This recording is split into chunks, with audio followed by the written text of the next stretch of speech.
ਸਿਆਸਤ, ਵਪਾਰ, ਖੇਡਾਂ ਤੇ ਫਿਲਮ ਜਗਤ ਦੇ ਨਾਲ ਦੇਸ਼ ਦੁਨੀਆ ਦੀ ਹਰ ਵੱਡੀ ਖਬਰ ਦੇ ਲਈ ਹੁਣੇ ਡਾਊਨਲੋਡ ਕਰੋ ਦੇਸ਼ ਦੀ number 1 news app Dainik Savera times. पिछले 24 घंटिਆਂ ਦੇ ਵਿੱਚ ਚੰਡੀਗੜ੍ਹ ਦੇ ਵਿੱਚ 28 ਨਵੇਂ ਕੇਸ ਆ ਗਏ ਨੇ ਤੇ ਅੰਕੜਾ ਵੀ 70 ਤੋਂ ਪਾਰ ਹੋ ਗਿਆ ਹੈ।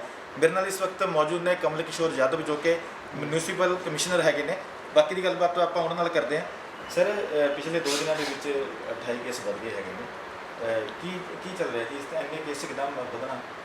देखिए, नंबर ऑफ़ केस बढ़ना जो है ना, वो कभी भी हम ये नहीं कह सकते कि वो अच्छा है या बुरा है, क्योंकि आप ये देखेंगे कि एक केस जो है, जैसे नरेंद्र कुमार वाला जो है केस आया जी, उसके बाद में उसकी एक्सटेंसिव कॉन्टैक्ट ट्रेसिंग की गई। जितने भी लोग उसके कॉन्टैक्ट्स में आए थे उनके सारों के टेस्ट किए गए हैं।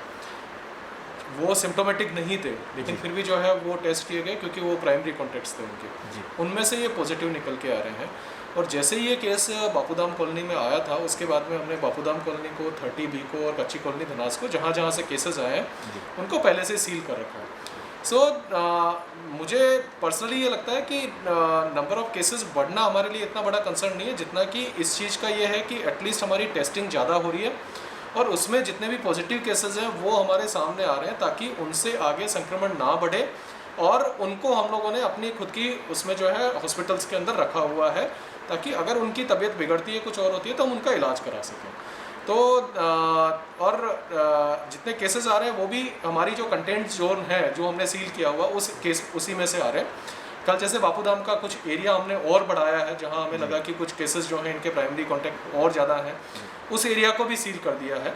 तो ये एक नॉर्मल प्रोसेस है और बिल्कुल हम लोग जो है वो कोशिश पूरी कर रहे हैं कि चंडीगढ़ में स्थिति नियंत्रण में भी रहे, पर साथ ही हम ये भी कोशिश कर रहे हैं कि कहीं भी कोई चीज़ छुपी ना रहे और टेस्टिंग जो है वो ज़्यादा से ज़्यादा की जाए। गवर्नर साहब ने भी कल मीटिंग में भी, और वो लगातार यही कहते रहते हैं कि टेस्ट हम जो है वो टाइम पे करवाएं और ज़्यादा से ज़्यादा लोगों को कराएं। सर, पेशेंट 70 से ज़्यादा हो गए हैं, तो उनको रखने के लिए भी फिर आइसोलेशन वार्ड है जो वो भी ज़्यादा बनाने पड़ेंगे। फिर कहाँ सेंटर बनाए जा रहे हैं इसके? देखिए, हमारे यहाँ पर एक डेडिकेटेड कोविड सेंटर है जो कि 200 बेड की फैसिलिटी है और ये पीजीआई के अंदर बना हुआ है जी। वो 300 बेड तक वो एक्सटेंड हो सकता है। उसके अलावा जो गवर्नमेंट कॉलेज 32 है और गवर्नमेंट सुपर स्पेशलिटी हॉस्पिटल 16 वाला है, उसमें भी आइसोलेशन की जो है फैसिलिटी है। उसके अलावा कुछ जगह जो है वो हमने और भी जो है वो कोविड केयर सेंटर के तौर पे जो है कुछ भवन हैं, कुछ हमारे जो है खुद के गेस्ट हाउसेज हैं, कुछ होटल हैं, उनको भी हमने जो है इस चीज़ के लिए तैयार किया हुआ है। तो हमारे पास सफिशेंट स्पेस है ऐसी, जिसके अंदर अगर कल को पेशेंट्स बढ़ते हैं या पेशेंट्स को आइसोलेशन में रखना पड़ता है तो हम लोग जो है बिल्कुल उनके लिए पूरी तरह से तैयार हैं। सर, आपने जो एक मूव चलाई थी कि 12.5 में से 8 लाख लोगों की स्क्रीनिंग हो गई है, तो ये जो नए केस आए हैं ये उन इलाकों से हैं जिनकी स्क्रीनिंग हो चुकी है? देखिए, स्क्रीनिंग जो है उसके अंदर बिल्कुल 8.5 से भी ज़्यादा जो है वो लाख लोगों की जो स्क्रीनिंग हमारे हेल्थ डिपार्टमेंट ने कर दी है जी। और स्क्रीनिंग में कई बार चीज़ें जो है वो उस टाइम सामने नहीं आती, क्योंकि हो सकता है उस टाइम सिम्टम ना हो या उस टाइम तक बंदे का कॉन्टेक्ट ना हुआ। लेकिन अगर बाद में कोई सिम्टम आ रहे हैं तो उनको हम लोग जो है फिर प्रॉपर्ली टेस्ट किया जाता है और टेस्ट करके उसके हिसाब से जो है उस पर आगे करना है। सर, देखा जा रहा है कि कई लोगों की हिस्ट्री भी नहीं है, वो घर बैठे ही पॉजिटिव हो गए, तो आम लोग इस बात को थोड़ा सा दूसरी नज़र से देख रहे हैं कि आखिर ऐसा कैसे हो गया?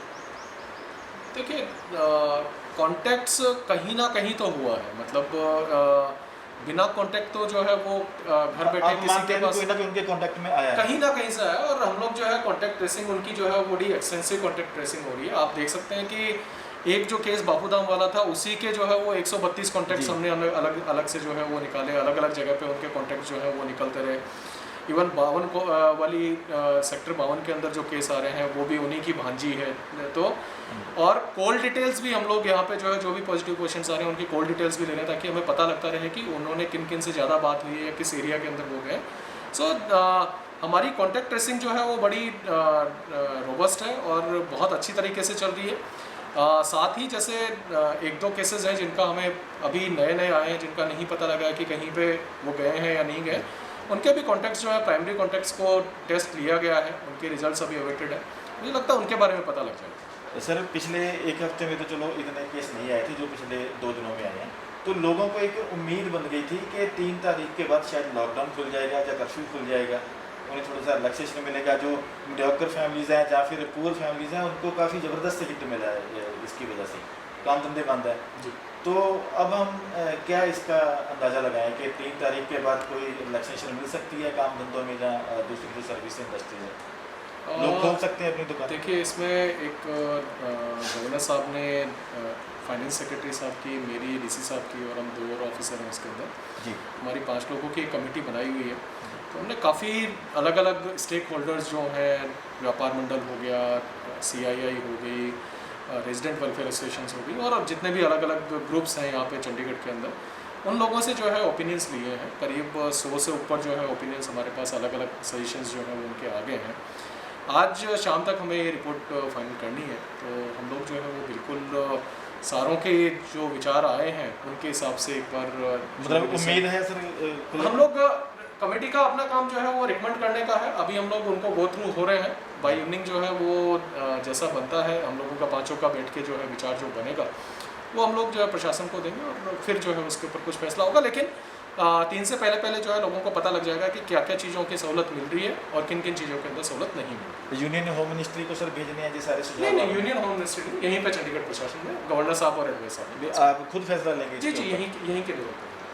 ठीक है सर, शुक्रिया सर बहुत। Thank you. ਸੋ ਤੁਸੀਂ ਸੁਣਿਆ ਕਿ ਕਮਲ ਕਿਸ਼ੋਰ ਯਾਦਵ ਜੀ ਨੇ ਦੱਸਿਆ ਕਿ ਅੱਗੇ ਜਾ ਕੇ ਲੋਕਾਂ ਦੇ ਸੁਝਾਅ ਲੱਤੇ ਗਏ ਨੇ ਕਿ 3 ਤਰੀਕ ਤੋਂ ਬਾਅਦ ਜੋ ਕਰਫਿਊ ਹੈ, ਲੋਕਡਾਊਨ ਹੋਇਆ, ਖੁੱਲੇਗਾ ਕਿ ਨਹੀਂ, ਆਮ ਲੋਕਾਂ ਨੂੰ ਇਹਦੇ ਵਿੱਚ ਰਾਹਤ ਦਿੱਤੀ ਜਾਵੇਗੀ। ਜਿਨ੍ਹਾਂ ਦੇ ਕੰਮ ਧੰਦੇ ਬੰਦ ਪਏ ਹੈਗੇ ਨੇ, ਉਮੀਦ ਹੈ ਕਿ ਉਹ ਕੰਮ ਧੰਦੇ ਵੀ ਸ਼ਾਇਦ ਖੁੱਲ੍ਹ ਜਾਣ, ਕਿਉਂਕਿ ਇਹਨਾਂ ਵੱਲੋਂ 5 ਮੈਂਬਰੀ ਜੋ ਕਮੇਟੀ ਬਣਾਈ ਗਈ ਹੈ ਹਾਈ ਅਫੀਸ਼ੀਅਲ ਦੀ, ਸਾਰੇ IAS ਆਫੀਸਰਸ ਹੈਗੇ ਨੇ, ਉਹਨਾਂ ਵੱਲੋਂ ਗਵਰਨਰ ਨੂੰ ਆਪਣੀ ਰਿਪੋਰਟ ਸੌਂਪ ਦਿੱਤੀ ਗਈ ਹੈ।